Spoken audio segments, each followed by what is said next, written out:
Maths news syllabus channel நேயர்கள் அனைவருக்கும் வணக்கம். பிஜிடிஆர்பி மேத்தமெட்டிக்ஸ் எக்ஸாமில் கல்வி உளவியல் ரொம்ப முக்கியமானது. அதிலிருந்து ஒரு 30 கொஸ்டின் நம்ம எதிர்பார்க்கலாம். ரொம்ப இம்பார்ட்டண்ட்டாக இதில் எதெல்லாம் கேட்க வாய்ப்பு இருக்குன்னு பார்த்து தவிர்க்கவே முடியாத முக்கியமான டைட்டில்ஸ் எதுன்னு பார்த்து கொஸ்டின்ஸாக எடுத்து கொடுத்துட்டே வரப்போகிறேன். ஸ்டடி மெட்டீரியல் சைக்காலஜிக்கு ப்ரொவைட் பண்ணுறோம். இருக்குது, வேணுன்றவங்க வாங்கி படிங்க. இதில் ஒரு சிறப்பு என்னென்னா, இந்த டெட்டு பேப்பர் 2 ப்ரிப்பேர் பண்ணுறீங்க இல்லையா, அவங்களுக்கும் இது தேவைப்படும். டெட்டு பேப்பர் 2 யாரெல்லாம் ப்ரிப்பேர் பண்ணுறீங்களோ அவங்களுக்கு சைக்காலஜி மெட்டீரியல் நாங்கள் ப்ரொவைட் பண்ணுறோம். கண்டிப்பாக ஒன்று விடாமல் வாங்கி படிக்கணும் எங்ககிட்ட இருக்கிறத. இப்போது கல்வி உளவியலில் முக்கியமானதாக எடுத்து சில டாப்பிக்லாம் நிறையா இருக்கும் இல்லையா, அந்தந்த டாப்பிக்லேருந்து இந்தந்த டாப்பிக்கில் இருந்தாலும் அவங்களால கேள்வியாக கேட்காமல் இருக்கவே முடியாதுன்றதை பார்த்து கொஸ்டின்ஸாக கொடுத்துட்டு வரப்போகிறோம். தொடர்ந்து உங்களுக்கு பெரிய யூஸ்ஃபுல்லாக இருக்கும். தொடர்ந்து பார்த்துட்டே வாங்க. பிஜிடிஆர்பியும் சரி, டெட்டு பேப்பர் 2க்கும் சரி, பெரிய சப்போர்ட்டாக இருக்கிற ஒரு பாடம் தான் கல்வி உளவியல். ஓகே, நல்லா பார்த்துட்டே வாங்க. நிறைய 1 மார்க்ஸ் தொடர்ந்து கொடுக்க போகிறேன். ஒரு ஓகே படிச்சிட்டோன்ற உணர்வு தரும். ஓகே, அதுக்கப்புறம் மேத்தமெட்டிக்ஸ்க்கு study material full set provide பண்ணுறோம். ஒரு 3000 question detail solution booklet unit wise தனித்தனியாக டீட்டெயில் சொல்யூஷன், அது டைப் பண்ண காப்பி அது இருக்குது, வாங்கி படிக்கலாம். 3000 கொஸ்டின் டீட்டெயில் சொல்யூஷன் வேணுமா, அல்லது 2 ஹேண்ட் ரிட்டன் புக்லெட் ப்ரொவைட் பண்ணுறோம் மேத்தமெட்டிக்ஸ்க்கு மட்டும். அந்த மேத்தமெட்டிக்ஸ்க்கு 2 ஹேண்ட் ரிட்டன் புக்லெட் பெரிய யூஸ்ஃபுல்லாக இருக்கும்.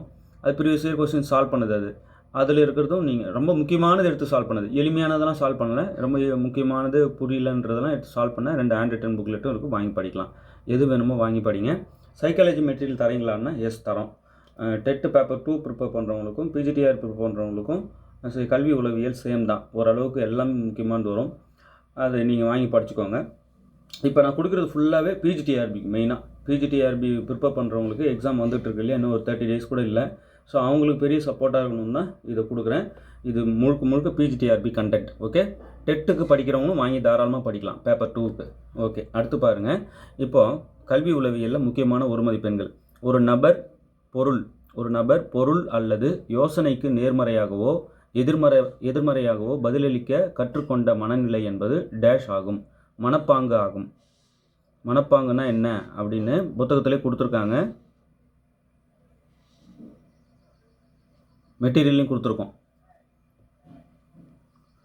ஸோ ஆல்ரெடி நான் சைக்காலஜிக்கு நிறைய மெட்டீரியல் வச்சுருக்கேன், புக்கும் வச்சுருக்கேன். எனக்கு எதுவும் தேவையில்லைன்னா ஓகே, நோ ப்ராப்ளம். வீடியோஸ் இருக்குது இல்லையா, இதை ரெகுலராக ப்ளே பண்ணி விட்டு பாருங்கள்.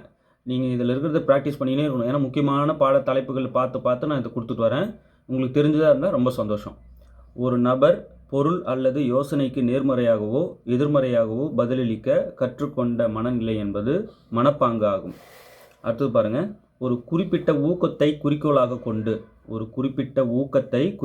கொண்டு மற்றவற்றை புறக்கணிக்கும் திறனை டேஷ் என்கிறோம், கவனம் என்கிறோம். ஒரு குறிப்பிட்ட ஊக்கத்தை குறிக்கோளாக கொண்டு மற்றவற்றை புறக்கணிக்கும் திறனை கவனம் என்கிறோம். இதுக்கெல்லாம் ப்ராப்பர் வரையறை புத்தகத்தில் இருக்கிறத அப்படியே எடுத்து கேட்டு வச்சுருக்கேன். ஏதாவது ஒன்றில் ஈடுபாடாகவோ கற்றுக்கொள்ளவோ விரும்பும் உளவியல் நிலையை டேஷ் என்கிறோம். ஏதாவது ஒன்றில் ஈடுபாடாகவோ கற்றுக்கொள்ளவோ விரும்பும் உளவியல் நிலையை டேஷ் என்கிறோம், ஆர்வம் என்கிறோம்.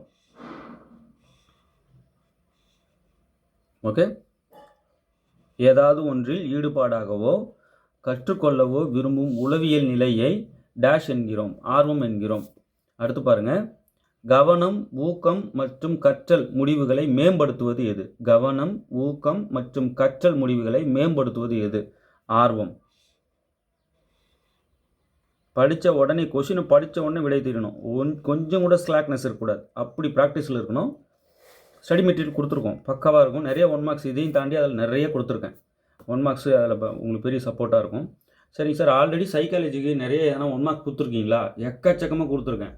அந்த வீடியோ லிங்க் அனுப்புகிறேன், அதுலேயும் இருக்குது. அது எல்லாத்தையும் பார்த்துருங்க, நோட் போட்டு எழுதிக்கிட்டே வாங்க. 7358591547 இந்த நம்பருக்கு காண்டாக்ட் பண்ணுங்கள். உங்களுக்கு சைக்காலஜி லிங்க் மட்டும் அனுப்பி வைக்கிறேன்.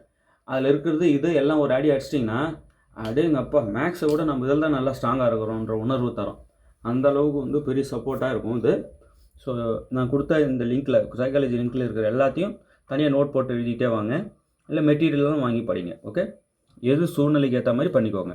அடுத்தது, ஒரு குறிப்பிட்ட துறையில் கற்றல் அல்லது வெற்றி பெறும் இயற்கை திறனை டேஷ் என்கிறோம், இயல்பு திறன்.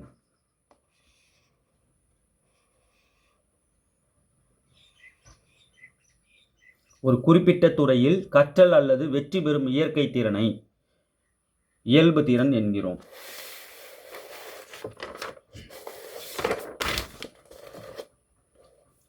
அடுத்தது பாருங்க, நடத்தையை தூண்டி தொடரச் செய்து வழிநடத்தும் உட்சுற்றான ஆற்றலை டேஷ் என்கிறோம். நடத்தையை தூண்டி தொடரச் செய்து வழிநடத்தும் உட்சுற்றான ஆற்றலை ஊக்கம் என்கிறோம்.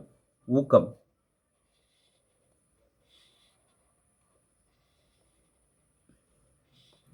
இதை விட இதுக்கு முன்னாடி நடந்த பிஜிடிஆர்பிக்கெலாம் நான் சைக்காலஜி வீடியோஸ் கொடுத்துருப்பேன் இல்லையா, அதில் இதுமாரி தான் நிறைய கொஸ்டின்ஸ் டிஸ்கஸ் பண்ணியிருப்பேன். அதெல்லாம் பார்த்துட்டு நல்லா இருக்குன்னு இப்போ கமெண்ட்ஸ் வந்துக்கிட்டு இருக்குது. ஸோ அதையும் நீங்கள் பார்க்கணும், இதையும் பார்க்கணும். சரிங்களா? முக்கியமானதை எடுத்து கேட்டுட்ருக்கேன். இதெல்லாம் அவங்களால தவிர்க்க முடியாதுன்றது பார்த்து கேட்டுட்ருக்கேன். எது சரி, எது நல்லது, எது முக்கியமானது, எது சரி, எது நல்லது, எது முக்கியமானது என்ற நம்பிக்கைகளின் தொகுப்பை டேஷ் என்கிறோம். எது சரி, எது நல்லது, எது முக்கியமானது என்ற நம்பிக்கைகளின் தொகுப்பை மதிப்பீட்டு முறைமை என்கிறோம். ரொம்ப முக்கியமானது இது.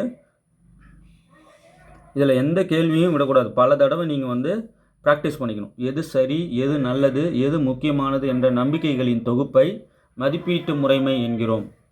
அடுத்தது, கற்றல், காரணிப்படுத்துதல், பிரச்சனைகளை தீர்த்தல்.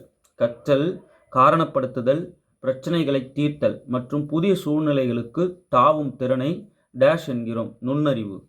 நுண்ணறிவுனா என்னன்னு ப்ராப்பர் டெஃபினிஷன் இதுதான்.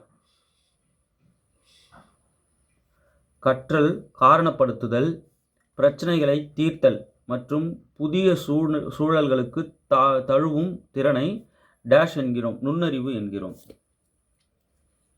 அடுத்து பாருங்க, ஸ்பேர்மேனால் பரிந்துரைக்கப்பட்டது எது? ஒரு காரணி கோட்பாடு, இரு காரணி கோட்பாடு. ஒற்றை காரணி கோட்பாடும் அவர் பரிந்துரைத்தது தான், இரு காரணி கோட்பாடும் அவர் பரிந்துரைத்தது தான். இதில் ரெண்டுமே கரெக்டு. ஸோ இரு காரணி கோட்பாடு நான் இங்கே ஷேர் பண்ணுறேன். ஒற்றை காரணி கோட்பாடும் ஸ்பேர்மேன் சொன்னது தான்.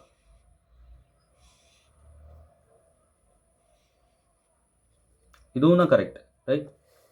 அடுத்தது, தஸ்டன் முன்மொழிந்த கோட்பாடு குழு காரணி கோட்பாடு. நிறைய இந்த மாதிரி எக்கச்சக்கமாக கொடுத்துட்டு வரணும். தொடர்ந்து பார்த்துட்டே வாங்க, எழுதிக்கிட்டே வாங்க. உங்களுக்கு ஸ்பேர்மேன்னா அந்த ஒற்றை காரணி கோட்பாடு, இரட்டை காரணி கோட்பாடு ரெண்டும் மைண்டுக்கு வரணும். தஸ்டன்னா குழு காரணி கோட்பாடு மைண்டுக்கு வரணும். இதில் கற்றல், காரணப்படுத்துதல், பிரச்சனைகளை தீர்த்தல் மற்றும் புதிய சூழல்களுக்கு தழுவும் திறனை நுண்ணறிவு என்கிறோம். எது சரி, எது நல்லது, எது முக்கியமானது என்ற நம்பிக்கையின் தொகுப்பை டேஷ் என்கிறோம். மதிப்பீட்டு முறைமை என்கிறோம். நடத்தையை தூண்டி தொடரச் செய்து வழிநடத்தும் உட்சுற்றான ஆற்றலை டேஷ் என்கிறோம். ஊக்கம் என்கிறோம். ஒரு குறிப்பிட்ட துறையில் கற்றல் அல்லது வெற்றி பெறும் இயற்கை திறனை டேஷ் என்கிறோம். இயல்பு திறன் என்கிறோம். கவனம், ஊக்கம் மற்றும் கற்றல் முடிவுகளை மேம்படுத்துவது எது? ஆர்வம். ஏதாவது ஒன்றில் ஈடுபாடாகவோ கற்றுக்கொள்ளவோ விரும்பும் உளவியல் நிலையை டேஷ் என்கிறோம். ஆர்வம் என்கிறோம். ஒரு குறிப்பிட்ட ஊக்கத்தை குறிக்கோளாக கொண்டு மற்றவற்றை புறக்கணிக்கும் திறனை டேஷ் என்கிறோம். கவனம் என்கிறோம். ஒரு பொருள் அல்லது யோசனைக்கு நேர்மாறாகவோ எதிர்மறையாகவோ பதிலளிக்க கற்றுக்கொண்ட மனநிலை, மனப்பாங்கு. மனநிலை என்பது டேஷ் ஆகும், மனப்பாங்கு ஆகும். ஒரு பொருள் அல்லது யோசனைக்கு நேர்மறையாகவோ எதிர்மறையாகவோ பதிலளிக்க கற்றுக்கொண்ட மனநிலை என்பது மனப்பாங்கு ஆகும். ஓகே, நல்லா புரிஞ்சிருக்குன்னு நினைக்கிறேன். இந்த 1 மார்க்ஸ் எல்லாம் அப்படியே தொடர்ந்து எழுதி வச்சுக்கோங்க.